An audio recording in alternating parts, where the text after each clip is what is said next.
আসসালামু আলাইকুম, welcome to my another video.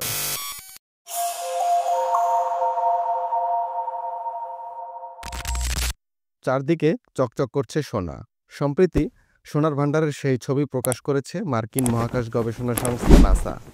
সুবিশাল অরণ্য, যেদিকেই তাকানো হচ্ছে সেদিকেই পাওয়া যাচ্ছে সোনার দেখা। আর তা এতটাই ঝলমলে যে তা ধরা পড়েছে মহাকাশ থেকেও। নাসা জানিয়েছে, এমন ঝলমলে সোনার ভান্ডার রয়েছে দক্ষিণ আমেরিকার দেশ পেরুতে। মাদ্রে ডি দিওস নামের সোনার একটি বিশাল খনি রয়েছে লাতিন আমেরিকার এই দেশে।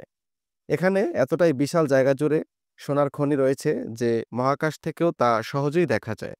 বিশ্বের মধ্যে সবচেয়ে বেশি সোনা উৎপাদনকারী দেশগুলির মধ্যে ষষ্ঠ স্থানে রয়েছে পেরু। 15 কিলোমিটার জুড়ে বিস্তৃত এই সোনার জঙ্গল। পরিবেশ বিজ্ঞানীদের মতে এই সোনার খনি মাদ্রে ডি দিওস আমাজন জঙ্গলকে ব্যাপকভাবে ক্ষতিগ্রস্ত করছে, আর তা দিনের পর দিন কমার বদলে বেড়েই চলেছে। বিজ্ঞানীদের মতে সোনা নিষ্কাশনের জন্য পারদ ব্যবহার করা হয়, আর সেটাই হলো ক্ষতির আসল কারণ। পারদের ব্যবহারে দূষণ বাড়ছে আমাজনে।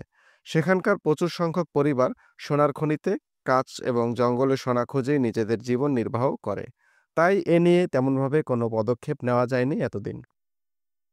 মহাকাশযান থেকে তোলা ছবিতে স্পষ্ট বোঝা যাচ্ছে সোনার খনি ঠিক কতটা জায়গা জুড়ে বিস্তৃত। সোনার খোঁজে এখানকার বাসিন্দারা অবৈধভাবে খনন করে এই জঙ্গল। ফলে সেই এলাকায় প্রতিনিয়ত বেড়েই চলেছে বিপদ।